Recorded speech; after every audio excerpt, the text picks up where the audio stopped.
So, full moon in Capricorn. My friends, welcome back. I enjoy how much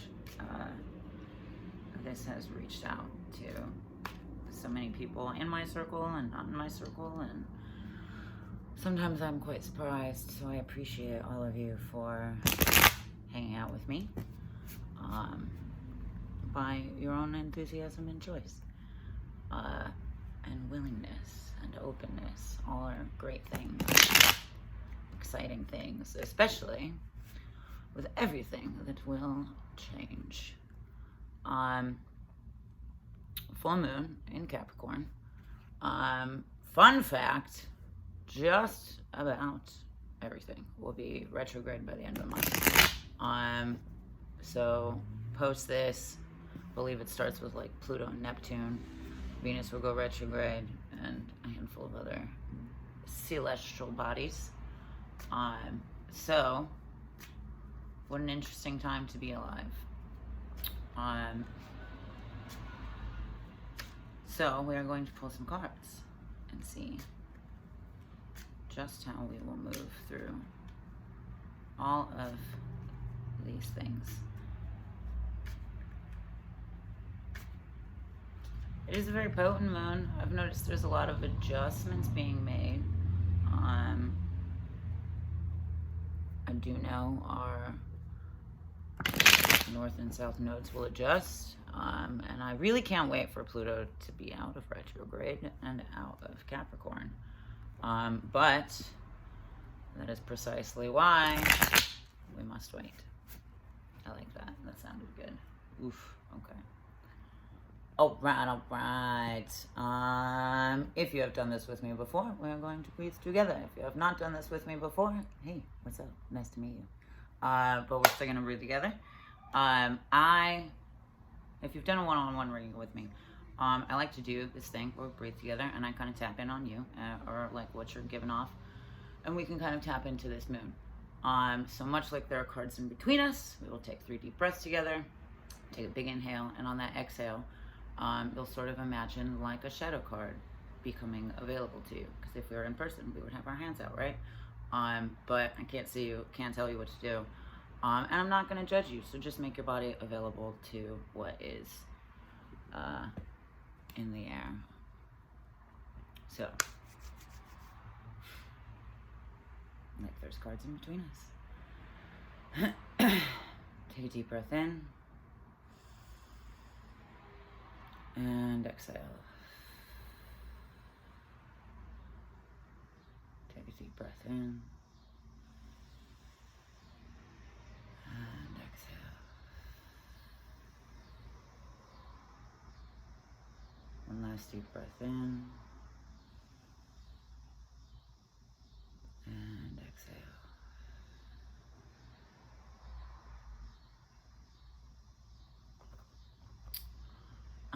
Interesting. Okay, there's a lot of vibration, but it's very subtle. Ooh, okay.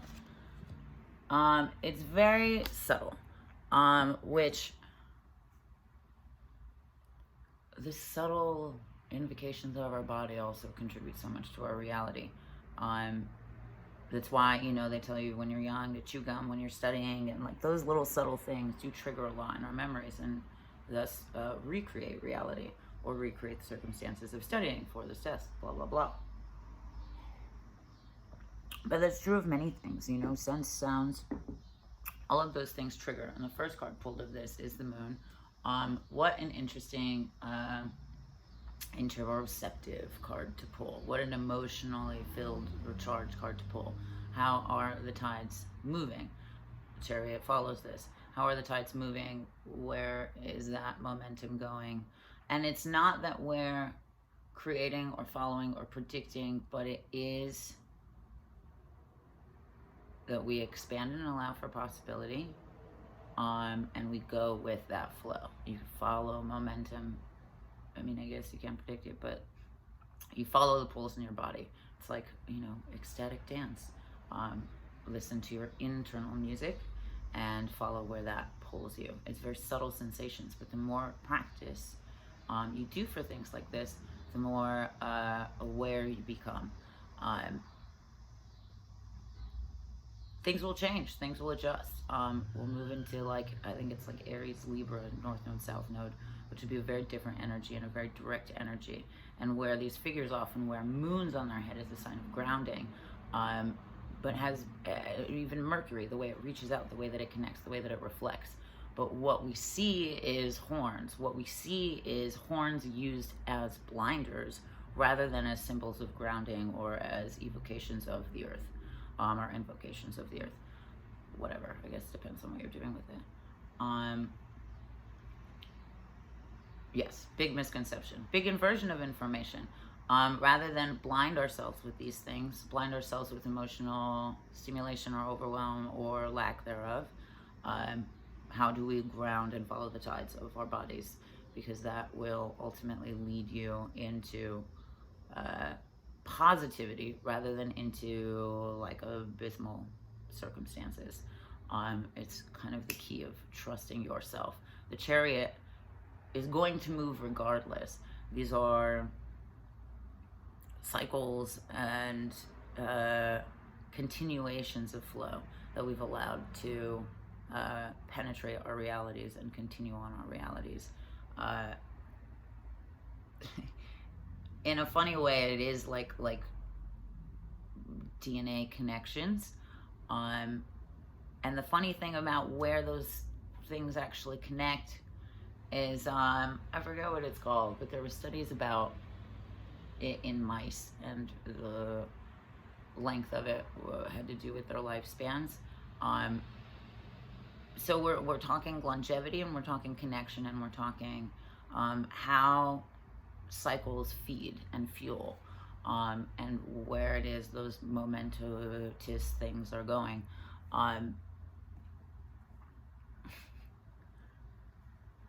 There's something else that I wanted to say about the moon, but it'll come to me.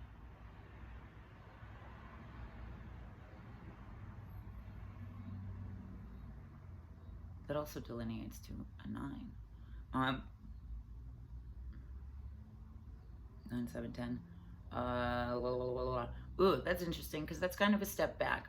Rather than as actionable as we can be, which is funny, because when I was breathing, a lot of vibration, but very subtle vibration, which is less actionable and more perceptive. It's less about like, fuck, I gotta do this, and more about like understanding the plan and the plotting. And that's not to say there isn't going to be a change in direction, because just in the way that the planets are aligning, there's multiple reflections, like a pivot of energy, period. And with everything going retrograde, as much as we can plan out, as much as we, think we know, ultimately we have to be able to pivot and be flexible. And, in the same ways that retrogrades work for them, retrogrades of ourselves. It's kind of like this juke action. Not that I know sports, but that's a funny fucking reference. But in those kinds of things, for as much as we can know, those are tangible situations. And again, if you follow this moon, follow the moon card, follow the subtle sensations in your body, and begin to understand the complexities of those elements and those chemical changes, and when that happens, you can follow that with no facts. Quite honestly, I'm learning to do it every fucking day, where it's like, oh shit, this makes me feel so anxious. I don't know, I've never been given this situation before, I don't know how to deal with it. However, I know that this doesn't feel good in my body, so how do I navigate this so that I can get rid of this feeling, or like purify this feeling, or whatever. And you handle some situations and the feeling dissipates. You go with what you feel. And I think we have a fear of that leading us into detriment, or into pain, or leading us to disadvantage, because the Ten of Swords also follows this. However, I think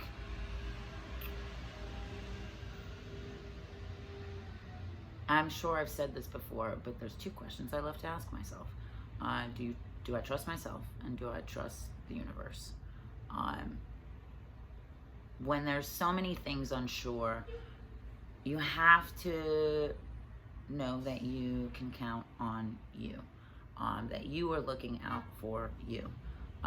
Not in a selfish sense, but in a, I will never let myself fall. And for as much as, you know, capitalism fuels these ideas of consistency, like needs to look like this, and so, you know, emotional regulation becomes this like, oh shit, this doesn't fit into the compartmentalization that we're supposed to, and that's a problem. Like, oh no, now everything's overwhelming. Rather than that, consistency can look, and I came to this realization too, consistency doesn't have to look like check marks on a calendar. Consistency can look like always looking out for your best and having your back, and it's almost like little bits of planning ahead. The way it came to me was in your inability to let yourself fall, in your inability to let yourself see light, inability to let yourself hit rock bottom. Like, that's consistency and showing up for you, and one that should be celebrated, and one that you can take much pride in. This is also, I think, a very grounded aspect of Capricorn, rather than the provider in the sense of like, he's got a 401k and a car and he's rich and blah, blah, blah, blah, blah. That's a very colonizer concept of Capricorn.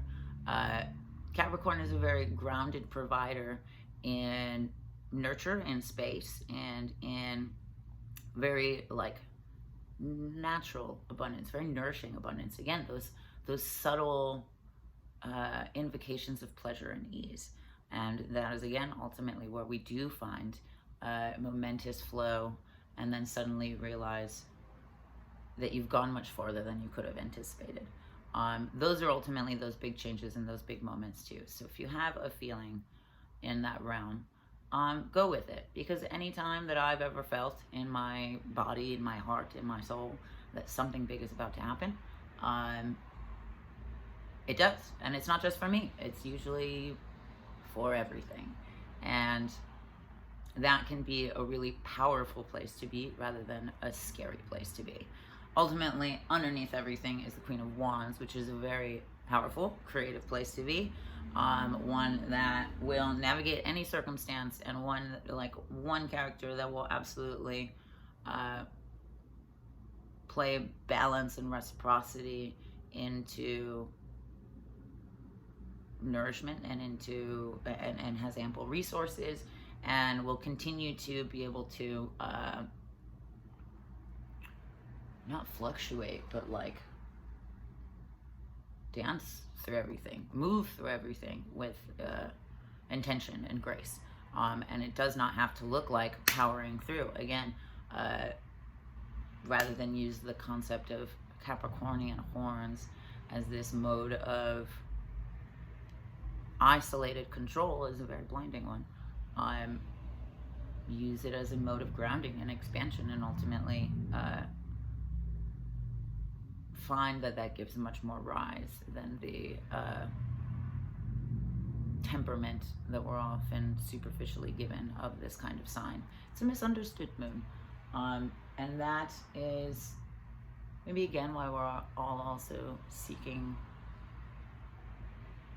some kind of clarity, but it does come, and it's oof. It's less of something that you will see and more of something that you will feel, because some things that you feel are there, but they're not like right in front of you. It's like a open your eyes kind of change, like waking up in a new environment, or waking up and having a new realization, or like I don't know, people will just say, you know, I just woke up one day and I knew I couldn't fucking do this anymore. And it's a very like open-eyed realization. It's also kind of why I think that the moon at its peak is kind of within these, you know, realms of day and night, although it is still very felt and it is still very seen. It hasn't been like at these early risings that I've had to tap into the moon in a minute. So that in and of itself, I think, is a beautiful light at the end of any tunnel, or at the end of any tunnel that it seems like we're about to choose or about to go down or what have you. And that, again, is why the moon is there, because even in pitch black, the stars will keep us in line. And, you know, hologram theory, you are a star. Party on. Which is also why, ooh, that's funny. As I say that, I notice all the stars in the chariot. And what a path that opens up. And the Ten of Swords actually kind of looks more like ash, which I think has a lot more to do with cleansing. Those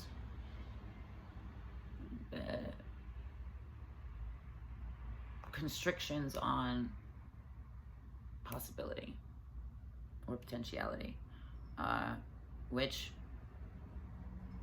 compartmentalization is kind of the antithesis of expansion. That's not to say that both don't have their purpose in their times, but you know, that's what retrogrades are for too, to understand the dichotomy of all of these things, to understand what it would look like if we flipped this token of life.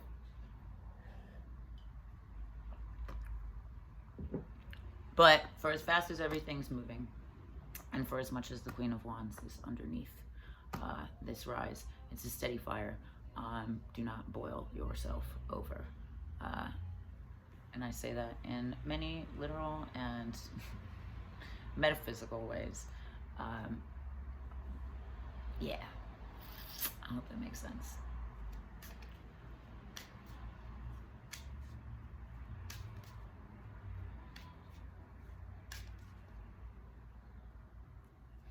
All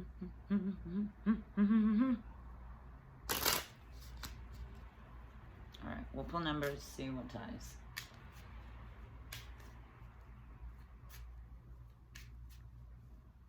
I also didn't realize that I wore a horn Baphomet shirt for Capricorn Moon. But it's funny how you're part of the flow regardless.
You know, I also think it's fair to note that for as much as we may feel like,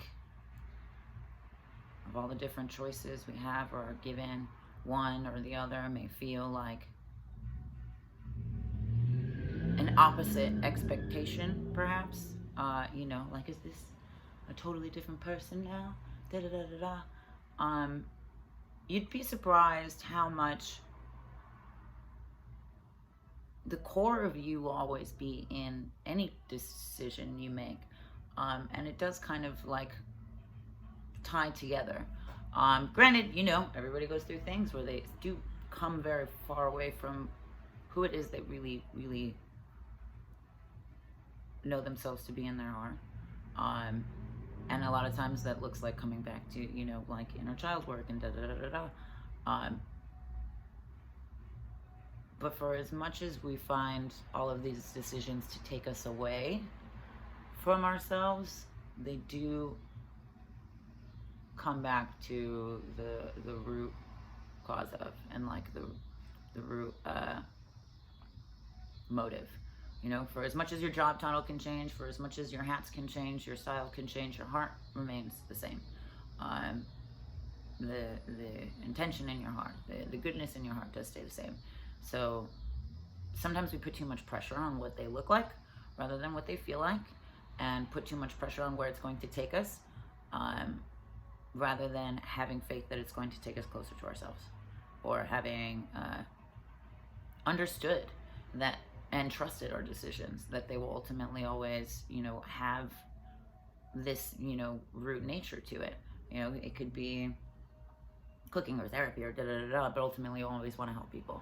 Or, you did construction and then you did surgeries, but ultimately you always want to, build and take apart. For as much as I've done, art or this or that or another thing, there's very much a spiritual purpose in unite for all of them. And I've definitely come to see that now. So be patient with yourself. Don't judge your decisions. Embrace them with curiosity and allow them to lead you back to yourself. And with that, we breathe.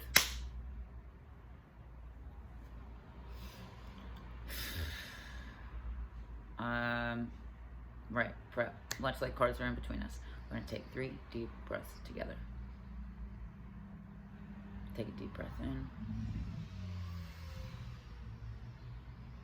And exhale. Take a deep breath in. And exhale. Take a deep breath in. And exhale.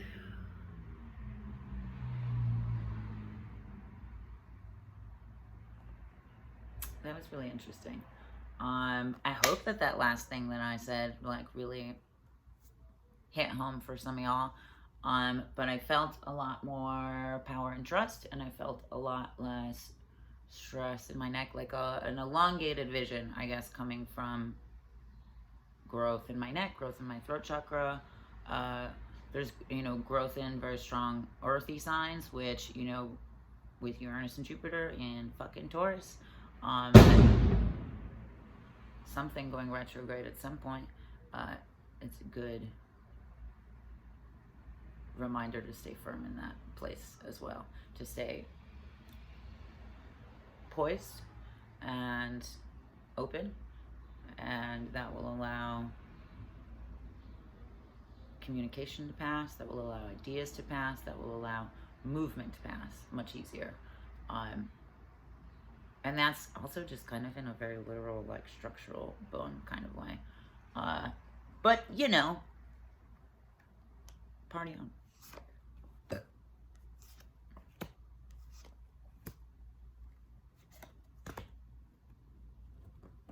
It's interesting that was just about alignment. First of this is the 8 of clubs, which, yes, we talk again about cycles. This is kind of an isolated brewing of. There's a lot of patience here. There's a lot of patience in creation, which again, with this Queen of Wands, the bottom of the deck, fire, fire. For as much as there is power and energy, there's patience as well, because if you're impatient with a fire, you cannot control it. And while the Queen of Wands is very fluid and can burn through anything with her fabulous fire, she has patience with it, and that is why it is a gift. She had patience in cultivating it. She has patience with herself and being able to control it and move it and spew it. And patience with herself in that movement gives us a little bit more flexibility and ability to weave through situations. Contort? I don't know. A lot of that. 5 of hearts, 4 of hearts, 6 of spades.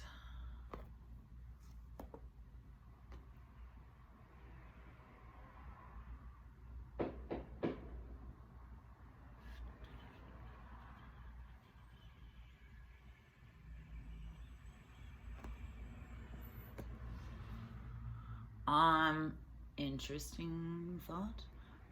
The 6 of spades, I think, cultivates more of a magnetic circle.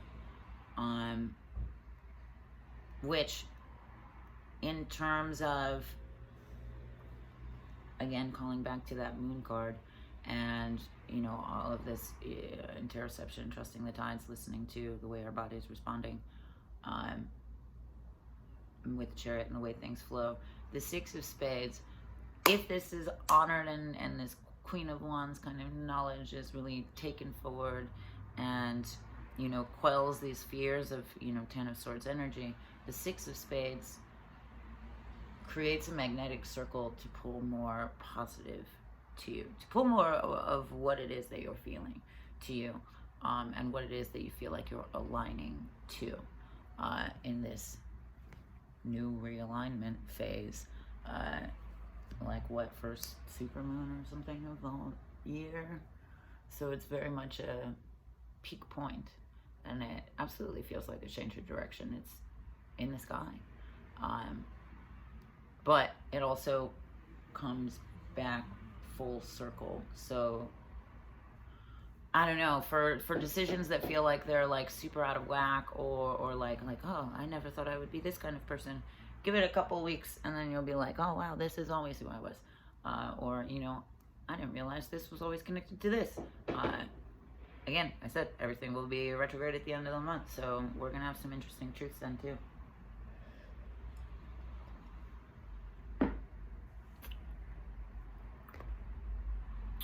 Four of Hearts is inverted. Five of Hearts is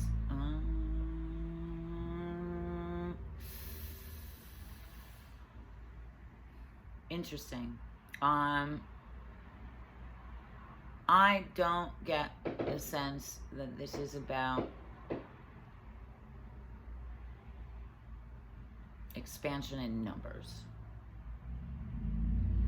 or expansion in heads. Though the Five of Hearts is very much about creation and us facing these ideas and you know, facing our reflections. The Four of Hearts is much more about an internal conversation, and much more about the conversation that we have with ourselves about our perceptions of reality, and rather than our perceptions of ourselves. And I feel like we often think in those terms where it's rather than present, it's living through all of the eyes that seem to be witnessing us. This is about your internal reality becoming your external reality, rather than your external reality becoming your internal reality. And that is the communication and the conversation. This communication and conversation, like your internal monologue, your inner Shiva, your conscience voice, or, you know, collective consciousness, whatever it is you believe in. There's an internal consult with your heart and with your brain, with the way that you're feeling through reality and the way that you're viewing through reality. And again, rather than your external world influencing your internal, it is your internal world and influencing your external. And as everything fucking changes, that is going to be a key point, especially if you're making hard decisions. Because there's always going to be something that kind of tries to nudge you off your path. And at a certain point, you have to realize that your integrity, your uprightness, and your patience with that growth is not swayed by the influence of others. Inspired, sure, absolutely, take the good things, but swayed or deterred, like, no. I am me regardless of you. Point blank, period. I feel like that's pretty fucking downright, man.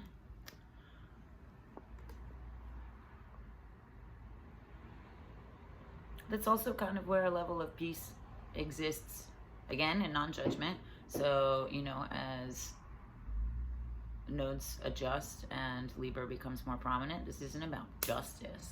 You know, back in the day, the scales were weighing a heavy heart, not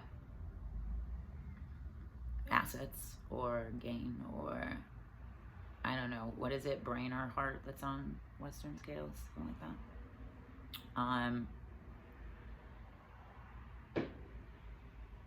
Or the things we, you know, internally weigh in general. But weightlessness with those choices.